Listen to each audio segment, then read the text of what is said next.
नमस्कार, स्वागत है आपका ओमान न्यूज़ हिंदी में एक बार फिर से। सुप्रीम कमेटी ने ओमान में रात के समय व्यक्तियों, वाहनों और जो व्यापारिक गतिविधियों के ऊपर प्रतिबंध लगाया था, जो कि रात 10 बजे से सवेरे 4 बजे तक लगा हुआ था, उसको हटाने का फैसला ले लिया है। आज यानी शनिवार 21 अगस्त से इस तरह के जितने भी प्रतिबंध हैं उसको वापस ले लिया जाएगा, हटा दिया जाएगा। सल्तनत में प्रवासियों को वैक्सीनेशन देने की भी जो प्रक्रिया है वो मिनिस्ट्री ऑफ हेल्थ ने शुरुआत कर दी है। अलग अलग राज्यपालों में अलग अलग प्रवासियों के समूहों को इस राष्ट्रीय टीकाकरण के कार्यक्रम में शामिल किया जा रहा है और उनको वैक्सीनेशन फ्री में प्रोवाइड कराया जा रहा है। बस प्रवासियों को ज़रूरत है तो आपके जो वैलिड रेजिडेंस कार्ड है उसको लेकर के उस टीका केंद्र पे जाने की, जहां पे आपको वैक्सीन गवर्नमेंट के द्वारा फ्री में लगाया जाएगा। रॉयल मान पुलिस ने तटरक्षक पुलिस कमांड की सहायता से सीनस से 2 नावों को जब्त किया है, जिसमें 8 प्रवासी ओमान में अवैध तरीके से एंट्री करने की कोशिश कर रहे थे। सभी एशियाई देश के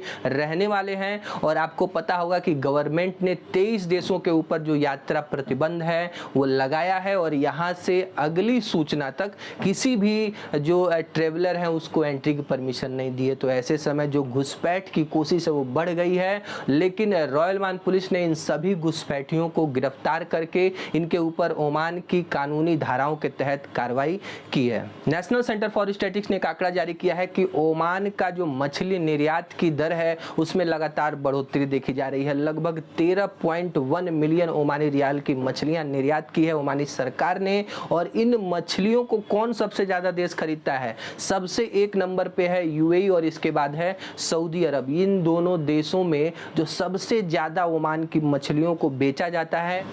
ओमान के आंतरिक मंत्रालयों के मंत्री सैयद हामुद बिन फैसल अल बसैदी ने ओमान में संचालित होने वाले सभी टीकाकरण केंद्रों के बारे में जानकारी ली, लेकिन सलाला के टीका केंद्र पर अपने जो सदस्यों के साथ इन्होंने दौरा किया और वहां पर जाकर के जानकारी ली कि गवर्नमेंट ने जो लक्ष्य निर्धारित किया है, क्या इसी स्पीड के साथ टीके लगाए जाएंगे तो ये लक्ष्य मिलेगा, कितनी देरी लगेगी और कितने लोगों को प्रतिदिन वैक्सीन लगाया जाना चाहिए। इस सब चीजों के बारे में चर्चा हुई। सुप्रीम कमेटी के सदस्यों ने सभी नागरिकों एवं निवासियों से अपील की है कि यदि आपने अभी तक वैक्सीन नहीं लिया है तो आप वैक्सीन लीजिए। उत्तरी अलबतीना के स्वास्थ्य सेवा महानिदेशालय ने एक अपडेट दिया है कि इस गवर्नमेंट में जितने भी बच्चों को हमने वैक्सीन लगाने का लक्ष्य रखा था, 12 वर्ष से अधिक आयु के बच्चे, उन सभी को हमने वैक्सीन की पहली डोज दे दी है और ये जो वैक्सीनेशन का कार्यक्रम है बच्चों का अब यहाँ बंद किया जा रहा है। ओमान फ्लोर मिल्स ने एक अपडेट दिया है कि ओमान में लोगों की जरूरतों को पूरा करने के लिए ओमान फ्लोर मिल्स ने भारत में एक चावल मिल को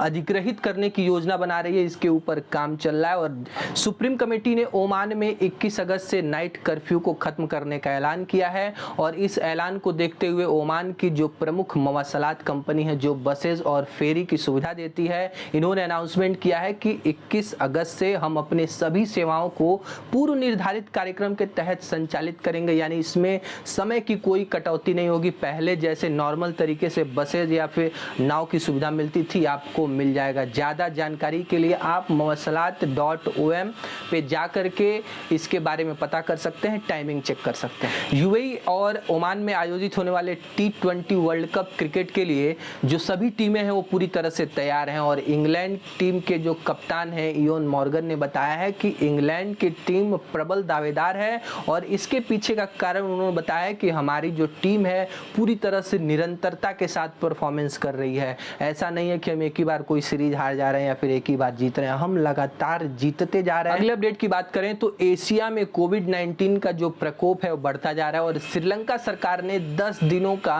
पूरी तरह से कंप्लीट कर्फ्यू का ऐलान किया है श्रीलंका में, क्योंकि यहाँ पे कोविड के जो मरीज हैं उनकी संख्या लगातार बढ़ती जा रही है और श्रीलंकाई सरकार को लगता है कि जो तीसरी लहर है उसको रोकने के लिए बस एक लॉकडाउन ही उपाय बचा है। इसके लिए श्रीलंका में 10 दिनों का जो कंप्लीट लॉकडाउन का ऐलान किया गया है। पर्यटन को बढ़ावा देने के लिए ओमानी सरकार ने ओमान में सबसे पहला वाटर पार्क को शुरुआत करने जा रही है। सितंबर के महीने में वडीना वाटर पार्क जो कि सल्तनत के निजवा में स्थित है और ये जो वाटर पार्क है पूरी तरह से 6000 वर्ग किलोमीटर में फैला है। इस वाटर पार्क में बच्चों और वयस्कों को दोनों तरह से समान रूप से मनोरंजन और अत्याधुनिक सुविधाओं को देने के लिए इस पार्क को बनाया गया था ताकि ओमान में जो भी पर्यटक आ रहे हैं वो पहले वाटर पार्क त्योहार का आनंद ले सके। एशियाई कंट्री में कोविड-19 की तीसरी लहर देखने को मिल रही है, क्योंकि ऑस्ट्रेलिया से लेकर के वियतनाम तक ऐसे देश हैं जिन्होंने शुक्रवार से कठोर लॉकडाउन का ऐलान किया है। इन तमाम देशों में कोविड-19 के जो प्रकोप हैं उसके ज़्यादा मामले सामने आ रहे हैं और लॉकडाउन के अलावा किसी भी सरकार के पास अभी कोई उपाय नहीं है। या तो पूरी तरह से अपने लोगों को वैक्सीनेट करवा दीजिए या फिर लॉकडाउन करके जो कोविड की रफ्तार को रोका जा सकता है, जैसे ओमानी सरकार ने किया था। फ्रेंड्स, आज के लिए बस इतना ही। वीडियो कैसा लगा लाइक करके जरूर बताएं और चैनल पे नए हैं तो प्लीज़ सब्सक्राइब कीजिए ताकि ओमान से जुड़ी हर अपडेट आप तक सबसे पहले पहुंचे।